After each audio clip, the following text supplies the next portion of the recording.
Hello, hello. Good afternoon. Happy Saturday, beautiful people. Ina-adjust ko lang yung aking aircon. Happy Saturday. My goodness, weekend na naman. Kumustamos? Kumustamos mga kapatid? It's 1:29 PM na po dito sa Ontario, Canada. It's Tita po ito. Kumusta? Good morning, good evening, good afternoon. Kung saan man po kayo sa mundo, I hope your day, your weekend is amazing.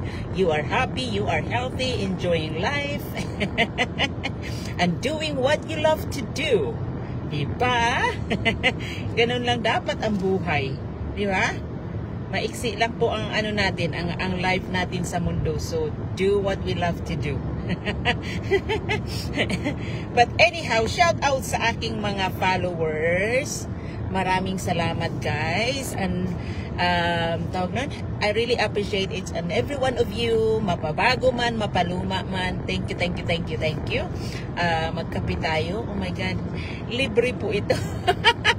Ang galing ko talaga, no? Ang swerte ko talaga, no? Sabi ko, order ako ng medium, and then binigyan ako ng ng large, and then libre pa. O diba? O Roland, thank you for watching. See, diba?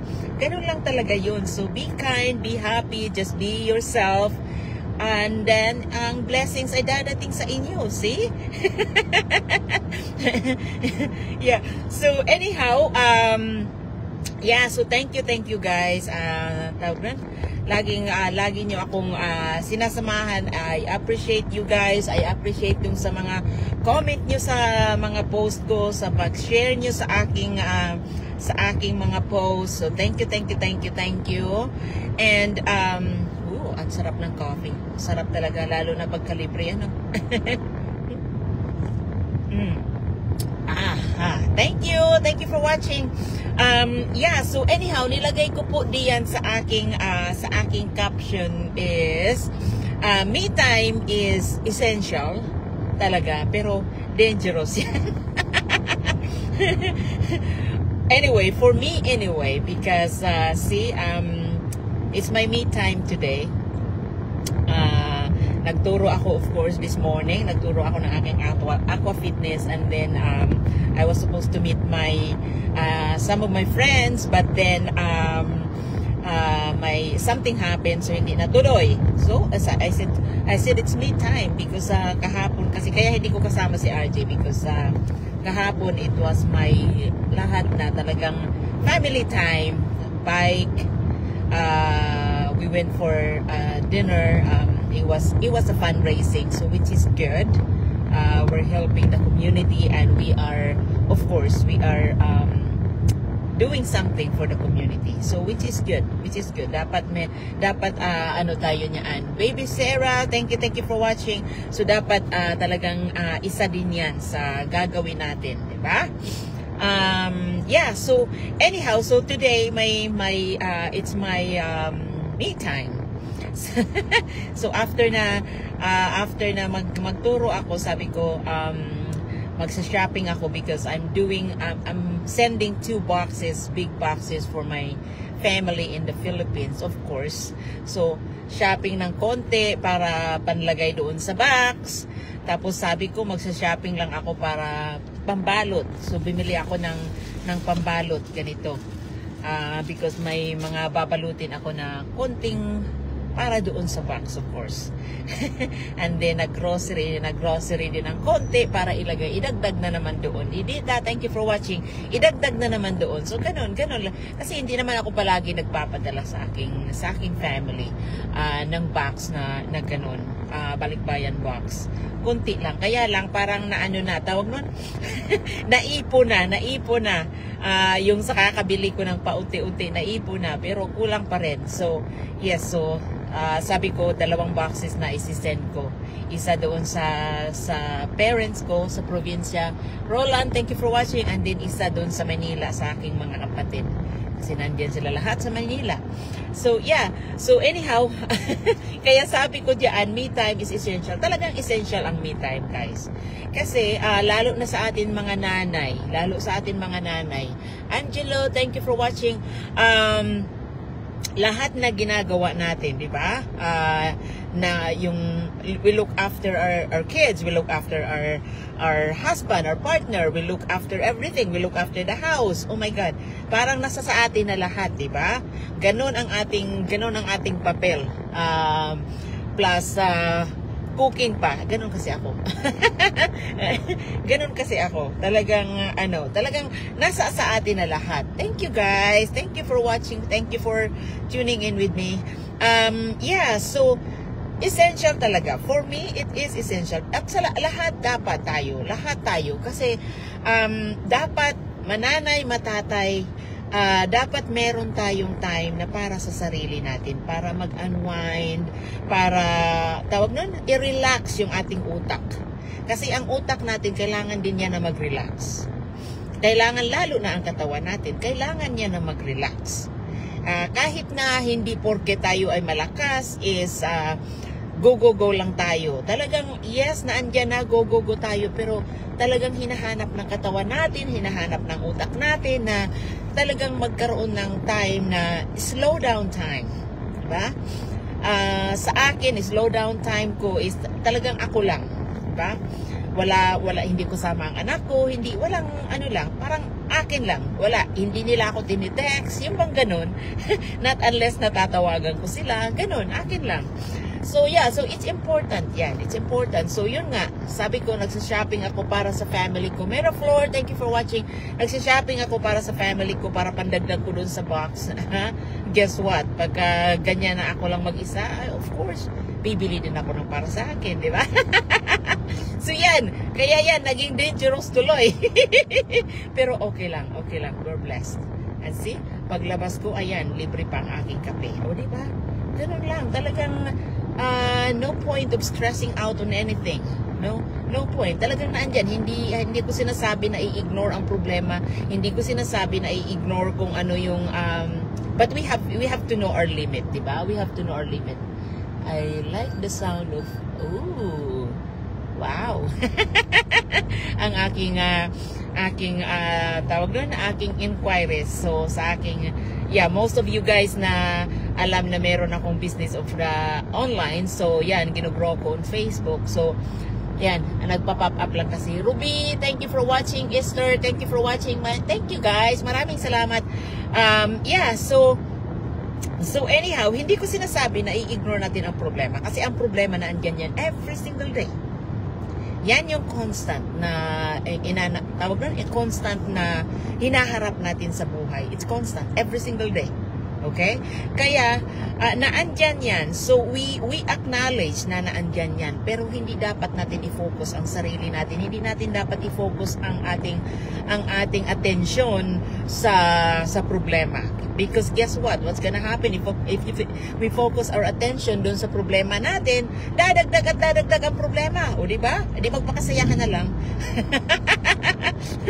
Di ba? Ganun lang yun. Yeah. That's how I deal life. Mas magaan sa pakiramdam, mas masarap. Okay?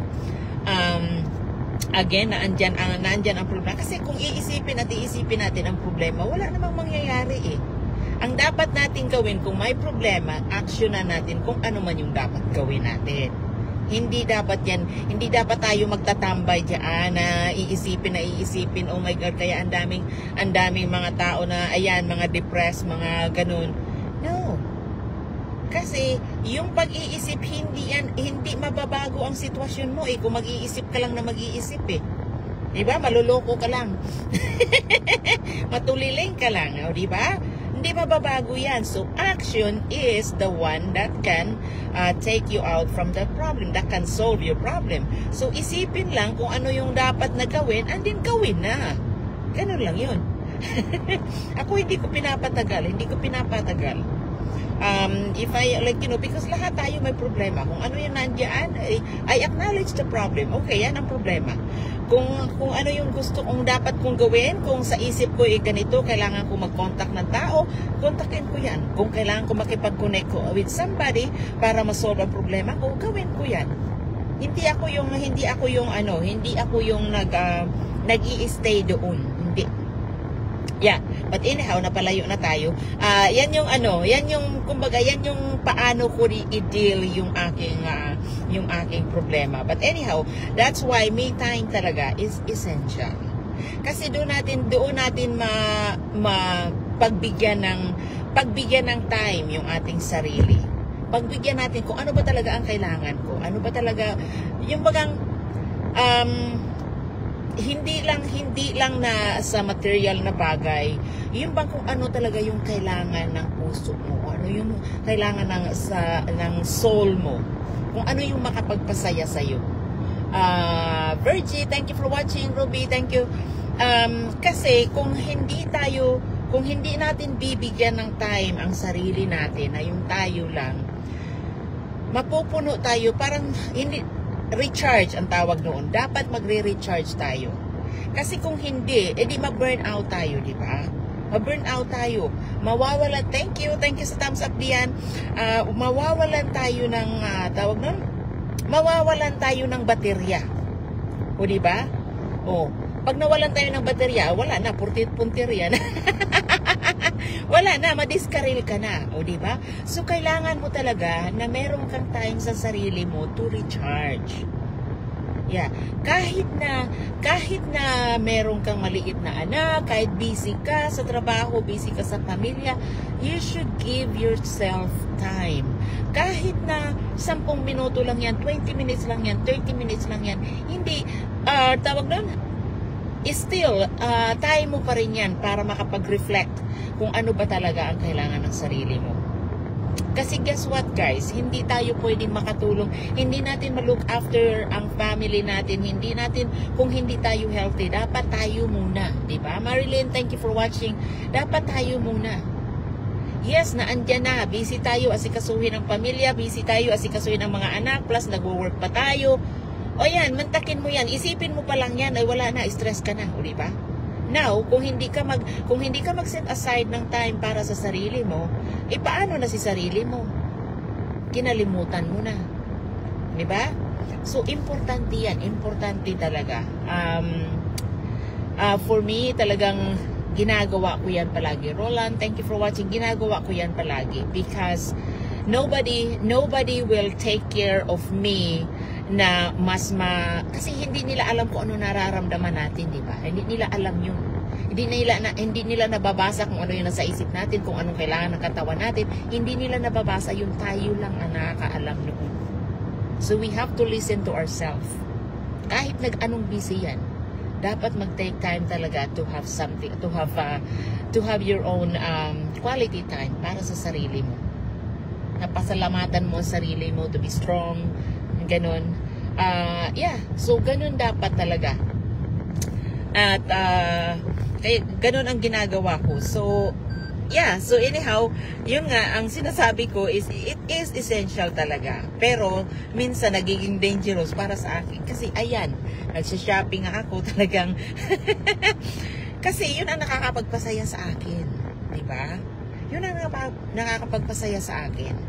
Hindi naman to the point na hindi ko rin sinasabi na to the point kasi merong ibang tao na yes, nagsha-shopping like, pero tawag nun, sumusobra, parang nagwawaldas ng pera na wala naman. Hindi ko sinasabi na ganun, okay? Kung meron ka namang konting tawag nun, extra, then spend something for yourself. You're working hard. Diba? So dapat regaluhan mo rin ang sarili mo. Ganun ang ginagawa ko kahit na maliit na bagay lang yan. Ang binili ko ngayon is yung ano ko lang, yung top lang, which is gustong-gusto ko talaga. Sabi ko, hindi ko bibitawan ito. Ganyan ako, pagka gustong-gusto ko, hindi ko bibitawan yan. Hindi ko bibitawan. Yun ang nakapagpasaya sa akin eh. Delsa, thank you for watching. Yun ang nakapagpasaya, kahit na maliit na bagay lang yan. And then, yan, bumili na ako, naisip ko rin, sabi ko, may kailangan ako sa kusina, yung bang ganun. Pero at least, ako lang, wala akong, decision was all mine. Diba? Yung bang, ang sarap ng pakiramdam kung ganun ang ano mo, tawag nun, kung ganun ka. Kung meron kang, tawag nun, hindi mo dapat, ikaw dapat ang nagkukontrol sa sarili mo. Hindi ang problema, hindi kung sino man. Kahit asawa mo pa yan. Kahit ako ang ano ko is I respect so much sa spouse ko. I respect so much sa parents ko. Kung sino yung mas matanda sa akin, I respect. Even mga bata, I respect them, right? Pero talagang ang respeto ko dapat sa sarili ko muna. Respetuhin ko kung ano yung kailangan ng sarili ko. Kasi kung hindi ko respetuhin ang sarili ko, sinong magre-respeto sa akin? O diba? Kung hindi ko mahalin ang sarili ko, sinong magmahal sa akin? O diba? Paano ako makapagmahal sa iba kung hindi ko mahal ang sarili ko? Ganun yun. So dapat tayo muna. Hindi selfish yun. Kung hindi self-care. Self-care ang tawag doon. Kasi Marites, thank you for watching. Kasi kung hindi tune in yung mind mo, yung utak mo, yung puso mo, is paano ka makikipagsalamuha ng maganda sa ibang tao? Kung ikaw mismo is magulo ang utak mo, o di ba? Alma, thank you for watching. Liway, thank you for watching. Wow, ang dami nyo guys. Marites, thank you. Maraming salamat na sinasamahan niyo ako. Thank you.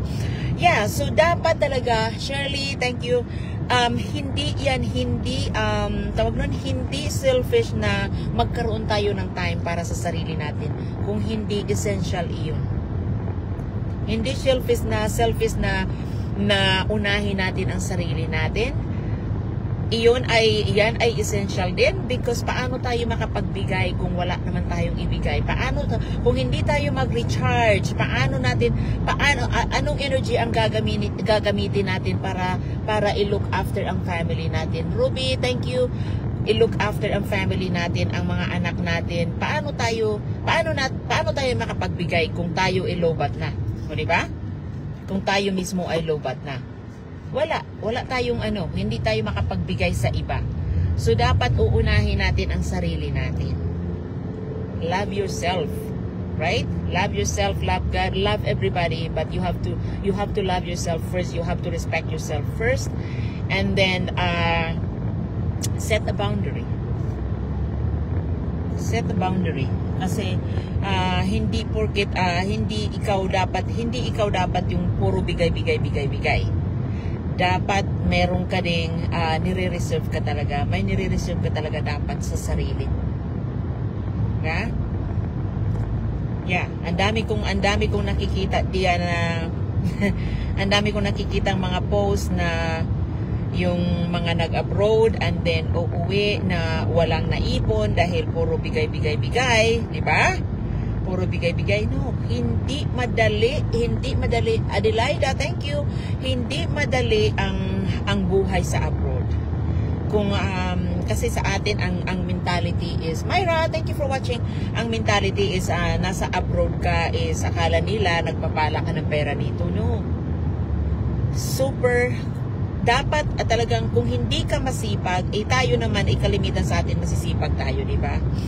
Kung hindi ka masipag is hindi ka rin, wala ka rin kasi mahal ang tawag nun, ang cost of living dito is dollar nga po ang kinikita namin, dollar din po ang ginagastos namin. So dapat talaga na meron tayong i-reserve para sa sarili natin, para sa tag-ulan, kumbaga. Diba? Kasi hindi tayo habang buhay bata. Diba? Hindi tayo habang buhay na meron tayong lakas na kumita ng the same amount that we have. If kung nakakaraos tayo ngayon, be grateful. Pero dapat hindi tayo mag-stay diyan kung saan yan. Kasi dapat magre-reserve tayo for tag-ulan talaga. Yun ang sinasabi, di ba? But anyhow, thank you guys. I hope na, so anyhow, yun lang ang tawag nun, yun lang ang sasabihin ko. Talagang, wag niyong limitahan ang sarili niyo. Yung talagang dapat na mahalin niyo ang sarili niyo. Give yourself time na huminga. And then, so, ganun lang. So, I hope it makes sense though. Para, tawag na, kasi yun ang ginagawa ko sa aking sarili. Talagang nagbibigay ako ng time para sa akin. Para sa pamilya ko, of course. Sa anak ko, lalong-lalo na. But I make sure na meron akong time para sa sarili ko. It doesn't matter kung ilang oras lang yan. It doesn't matter kung ilang minuto lang yan. Basta meron akong time para sa sarili ko. Every single week, dapat meron ako. Meron akong time para sa akin. Yeah. But anyhow, thank you guys. Hindi na po ako magtatagal. I hope it makes sense.